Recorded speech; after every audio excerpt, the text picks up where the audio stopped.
Noah, welcome to the show. You're wrapping us up. You are live with V and Dave. How can we help you today? Hey, how are you guys? I'm a little starstruck, so I'll try to get to the point. If it's no big deal, could I make a quick shout out to my wife? Absolutely, go for it. Hey, Yasmin, you know who I am, and I just want the whole world to know that I love you, and I appreciate everything you've done for me. That's sweet. That's as happy as I'll get. A pre-Valentine's greeting. That's great. That's adorable. I love it. All right, Noah, what can we help you with today? Thank you. Yes, actually, real quick, it was actually Noel. Noah's my brother-in-law. Anyway, my whole point was that I've had this train of thought, and I never really bought into Christianity. I think I used to be spiritual or religious. I was really young when I decided to put all that away. Mm-hmm. But along that journey, Christianity just kind of became less and less likely in my head the more informed I became. Mm-hmm. And I reached this point where I was thinking, if there was ever a straw that broke the camel's back, Genesis should have been it. My line of thinking was that if Genesis isn't a literal account and that didn't actually happen, then there's really, in my opinion anyway, there's no foundation for the rest of Christianity's mythos. And from where I sit, that should really be the last nail in the coffin. And obviously it's not for most people. So I was just wondering what you and Dave thought about that. Should Genesis kind of like be the door closer? Because I don't see the point in the rest of it if Genesis isn't real. Yeah, I think that's the reason you see people like Ken Ham and Kent Hovind going at it so hard, is because they understand that. They understand that if Genesis is not accurate, if it's not factual, if that's not what actually happened, then the entire rest of their mythology does fall apart. I know that it wasn't necessarily the biggest nail in the coffin for me, but it certainly was one of them. And I know many atheists who deconverted after realizing that they had been lied to about evolution, about creation, about the Big Bang, all of that. So I do think that for a lot of people, it actually is that nail in the coffin.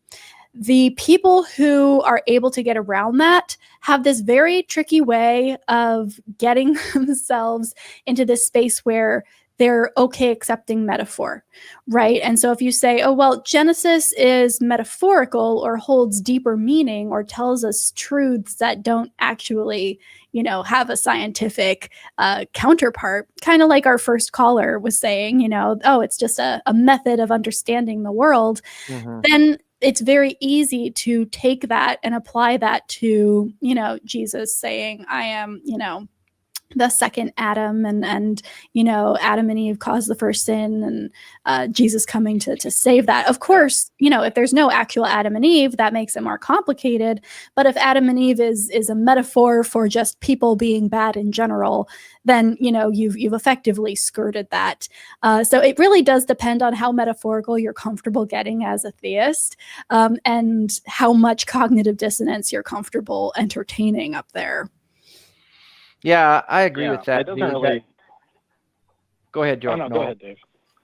I was thinking along the same lines that the answers in Genesis people, they cling to that. The young earth creationists cling to that, because if you take Adam and Eve out of the equation, if you take the Garden of Eden out of the equation, if you take original sin out of the equation, then you've got problems with the whole rest of the story. You've got problems with the whole salvation message altogether. I've been doing some work on a presentation I'm going to do next month for Recovering from Religion, their chat room, about sin. They asked me to do a thing on sin, and I'm calling it the fallacy of sin, because as a secular person, I don't use that word. That's a religious word. Mm-hmm. It's a religious construct. It's a religious construct. Do people do wrong things? Yeah. Is there good and bad? Are there things that we wish we hadn't done? Yeah, but it's not a sin, because sin brings a deity into the picture. Mm-hmm. When it's just me and you talking, and I raise my voice and I yell when I shouldn't have, I say to you, I'm sorry, I shouldn't have acted that way. I'll do better next time, I hope. But I didn't sin. That's a God thing. And I didn't offend some God with me yelling or saying fuck. That's ridiculous. Mm-hmm. And so And so when we take Adam and Eve out of the equation and we look at humanity as a whole and individuals living lives doing the best we can, well, if there's no original sin, if we can't tell a kid, if we can't tell children that you're born as a sinner and you've got to ask Jesus in your heart to be born again and to be saved, if we take all of that away, we can't sell the gospel message to them.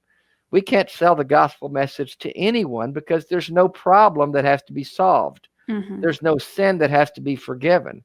So even if you take Adam and Eve and make it metaphorical, and you take the Garden of Eden and make it metaphorical, you've done away with original sin. You've done away with the fall of man, and mankind is not then born guilty. And then you don't need a savior for shit. And so what did Jesus do? He just came and got himself in trouble with the Romans and got himself killed. So the whole thing falls apart. And so, yeah, the problem should have stopped with Genesis. If you deconstruct Genesis, you deconstruct the whole story. Yeah, see, I don't even think taking Genesis metaphorically saves Christianity. No, it doesn't. Because it doesn't solve the problem.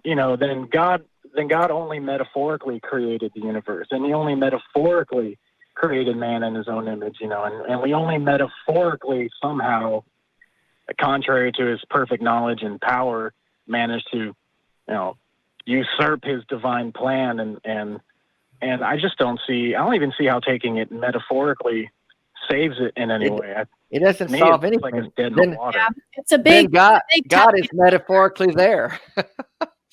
Exactly. Yeah, and if we want to talk about God in the metaphorical sense, okay, but let's not confuse that with actually existing. Yeah. Noel, thank you so much for calling in. We are going to be wrapping up, but you're absolutely right. If Genesis is not a factor, that is a problem.